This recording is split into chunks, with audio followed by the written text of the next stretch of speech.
Itulah yang membuat Allah akan membalas ibadah puasa kita itu dengan balasan tanpa batas.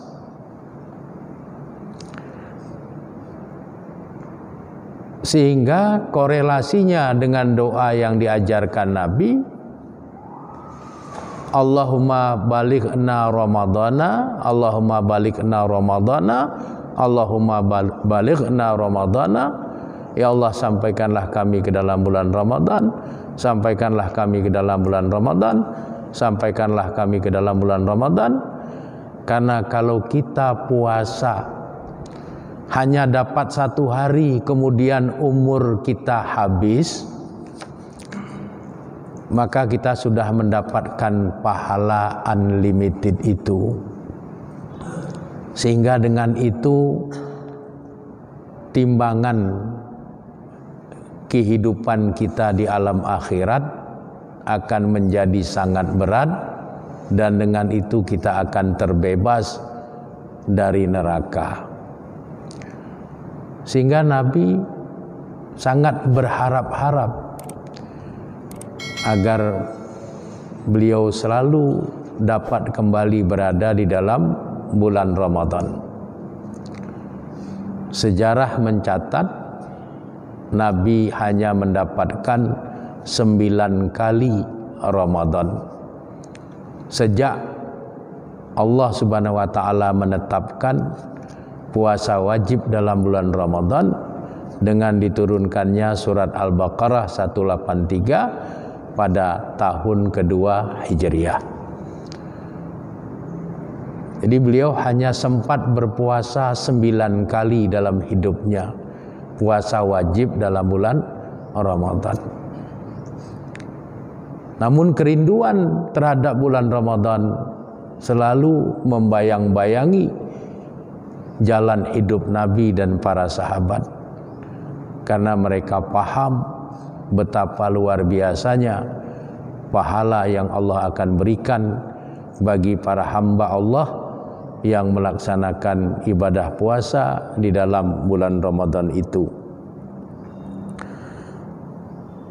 Kemudian Nabi menjelaskan lisoimi farhatani, bagi setiap orang yang berpuasa farhatani. Farhatun itu bentuk mufrad, farhatani bentuk musanna. Setiap orang yang berpuasa akan mendapatkan 2 kegembiraan, 2 kebahagiaan. Farhatun inda iftarihi, kebahagiaan pertama pada saat mereka berbuka puasa. Doa-doa orang yang berdoa pada saat berbuka puasa menjadi bahagian dari doa-doa yang makbulah. Sehingga ada satu kebahagiaan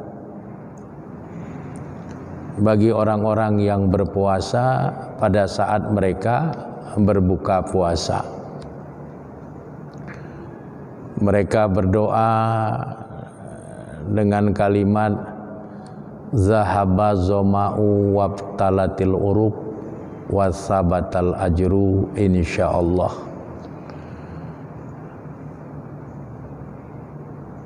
Setelah mereka minum seteguk 2 teguk air, lalu mereka melanjutkan doa, Allahumma laka sumtu wa ala rizkika aftartu birahmatika ya arhamar rahimin. Ada satu kegembiraan di dalam relung batin orang yang menghayati ibadah puasanya.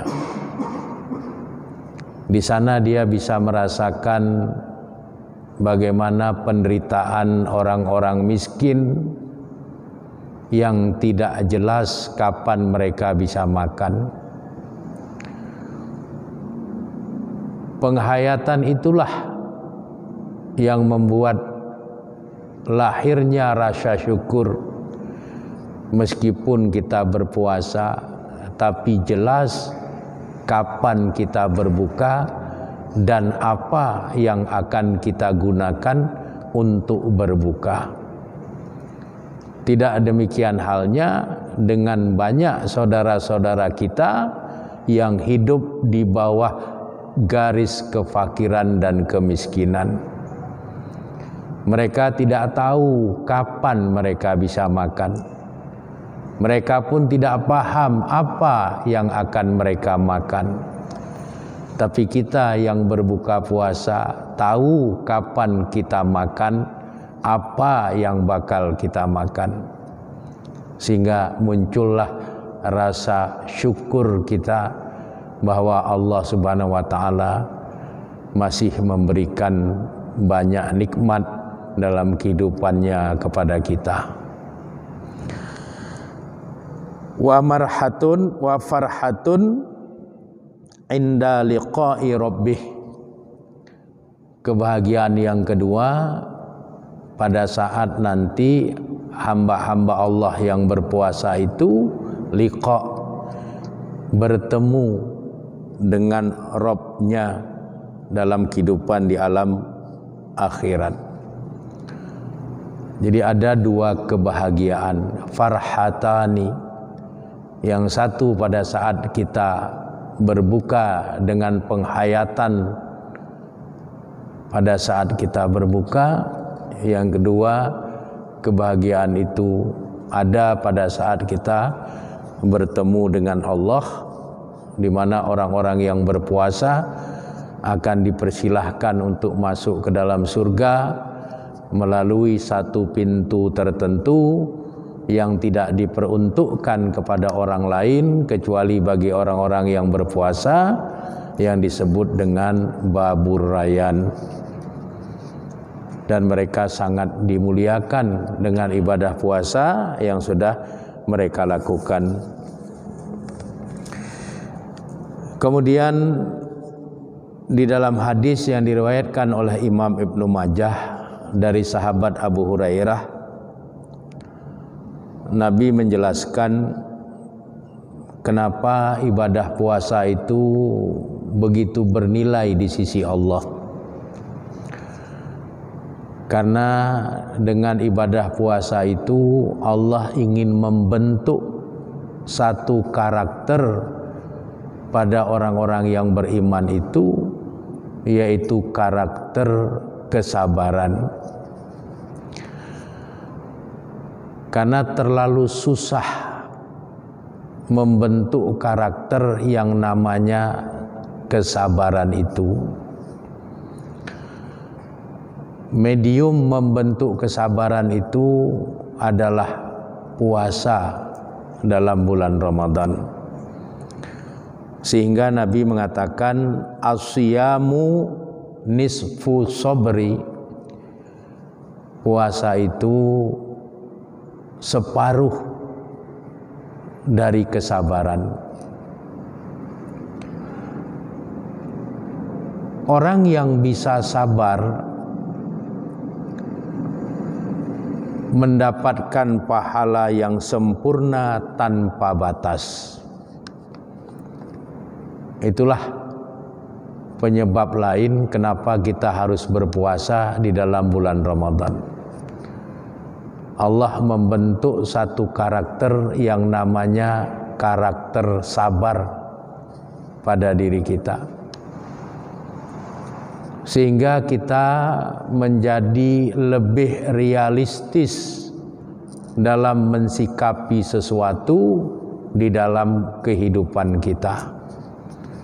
Orang yang sabar tidak berada di bawah bayang-bayang pengaruh emosional, sehingga pikirannya selalu jernih, batinnya selalu bersih, dan merespon realita kehidupan dengan responsif yang positif. Dengan kita menjalankan ibadah puasa di dalam bulan Ramadan, kita akan menjadi orang yang sabar. Orang yang sabar akan disempurnakan pahalanya tanpa batas. Penjelasan tentang hal ini bisa kita lihat di dalam Al-Quran, di dalam surat Az-Zumar, surat ke-39 ayat 10. Innama yuwaffa sabiruna ajrahum bighairi hisab. Hanya saja orang-orang yang bersabarlah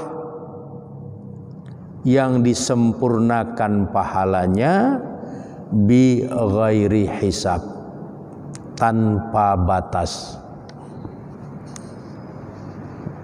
Kalau kita menginginkan pahala yang mengalir terus-menerus secara sempurna kepada diri kita tanpa batas, maka jadilah as-sabirun, jadilah para hamba yang sabar. Sikapilah dinamika realitas kehidupan dengan karakter kesabaran itu. Dan bulan Ramadan melalui ibadah puasa yang kita lakukan, Allah sedang membentuk karakter itu untuk ada pada diri kita. Oleh karenanya kita berpengharapan di samping kita menjadi hamba Allah yang bertakwa nantinya, kita juga bisa menjadi hamba Allah yang penyabar dalam mensikapi dinamika kehidupan yang kita jalani, supaya hidup kita ini selalu dalam curahan pahala yang sempurna tanpa batas. Yang terakhir, saya akan menjelaskan bahwa ada dua ibadah. Yang kedua ibadah itu oleh Allah Subhanahu wa taala diberikan izin untuk memberikan syafaat kepada hamba-hamba yang menjalankan ibadah itu. Salah satunya adalah hamba-hamba yang menjalankan ibadah puasa. Ibadah puasa akan memberikan syafaat kepada orang-orang yang menjalankan ibadah puasa di dalam bulan Ramadan. Yang kedua adalah Al-Quran yang kita baca, itu juga diizinkan oleh Allah Subhanahu wa taala untuk memberikan syafaat kepada kita. Sedangkan amal-amal ibadah yang lain kita hanya mendapatkan pahala dari mengamalkannya, tapi tidak diberikan kewenangan untuk memberikan syafaat kepada kita. Penjelasan ini bisa kita temukan dalam kitab Musnad Ahmad bin Hanbal melalui hadis yang diriwayatkan oleh Imam Ahmad dari sahabat Abdullah bin Umar, anak dari Sayyidina Umar bin Khattab. Nabi bersabda, "As-siyamu wal Qur'anu yashfa'ani lil 'abdi." Puasa dan Al-Quran itu yashfa'ani, keduanya memberikan syafaat lil 'abdi, bagi para hamba. Kapan? Yaumal qiyamah, nanti pada hari kiamat. Yaqulu siyam, puasa menyampaikan kepada Allah, ay Rabbi, wahai Rabb yang maha memelihara, mana'atuhu ta'am wa syahwati bin nahari, Aku telah menahan diri orang yang berpuasa itu dari makan makanan dan dari syahwatnya di siang hari. Fasyafi'ni fihi, maka berilah aku izin untuk dapat memberikan syafaat ke dalam diri orang itu. Wa yaqulul Qur'an, dan Al-Quran pun menyampaikan kepada Allah, mana'atuhu an-nauma bil-lail, aku telah menahannya dari tidur di malam hari.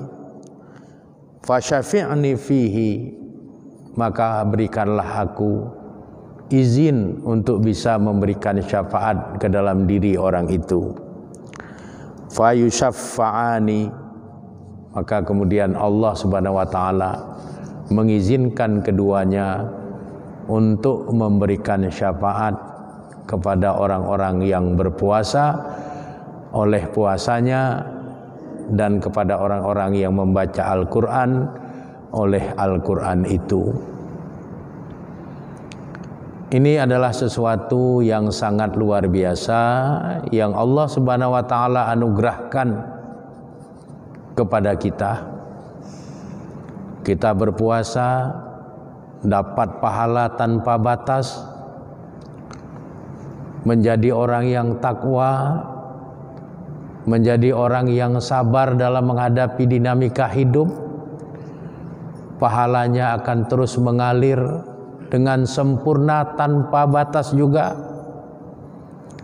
Kemudian nanti dalam kehidupan di alam akhirat, ibadah puasa yang kita amalkan dalam bulan Ramadan ini akan memberikan syafaat atas izin Allah untuk membantu menolong kita keluar dari kesusahan-kesusahan hidup yang barangkali dialami dalam kehidupan di alam akhirat. Begitu juga dengan Al-Quran. Al-Quran yang kita baca di dalam bulan Ramadan maupun di luar bulan Ramadan akan memberikan syafaat kepada kita. Imam Al-Munziri di dalam kitab beliau At-Targhib wa Tarhib mengutip hadis yang diriwayatkan oleh Imam Tirmizi. Beliau menjelaskan syafaat Al-Quran itu berlangsung sejak seorang hamba dalam keadaan sakaratul maut, berlanjut pada saat malaikat Mungkar dan Nakir bertanya kepadanya, berlanjut pada saat dia hidup di alam barzakh, berlanjut pada saat yaumul ba'as, berlanjut pada saat dia di padang mahsyar, berlanjut pada saat dia meniti di atas sirat, berlanjut pada saat dia belum dimasukkan surga karena masih ada persoalan hablum minannas yang harus dia selesaikan sampai akhirnya dia masuk ke dalam surga. Oleh karenanya, manfaatkanlah dengan baik dan benar hari-hari yang kita miliki selama kita berada di dalam bulan Ramadan ini. Kalau biasanya kita membaca Al-Quran 1 ain, 2 ain, maka lebihkanlah selama kita berada di dalam bulan Ramadan ini. Kalau bisa setiap 10 hari sekali kita khatam Quran 1 kali. 30 hari kita bisa khatam Quran 3 kali. Kalau bisa lebih banyak dari itu, tentunya itu jauh lebih baik. Karena Al-Quran salah satu yang Allah berikan izin untuk memberikan syafaat, membantu kita. Begitu juga dengan puasa Ramadan yang kita lakukan, juga diberikan izin oleh Allah untuk memberikan syafaat, membantu menolong kita keluar dari kesulitan-kesulitan hidup nanti dalam kehidupan di alam akhirat. Inilah yang bisa saya sampaikan sebagai pengantar al-hikmah dari bulan Ramadan dalam pertemuan perdana hari ini. Insyaallah jika Allah masih memberikan nikmat umur, nikmat kesehatan dan kesempatan, kita akan ketemu 3 hari ke depan, tepatnya pada hari Sabtu yang akan datang, insyaallah. Demikian saja, kurang dan lebih saya memohon maaf. Kepada Allah Subhanahu wa taala saya memohon ampun. Hadanallah wa iyyakum ajma'in. Wallahu a'lam bishawab. Walhamdulillahirabbil alamin. Assalamualaikum warahmatullahi wabarakatuh.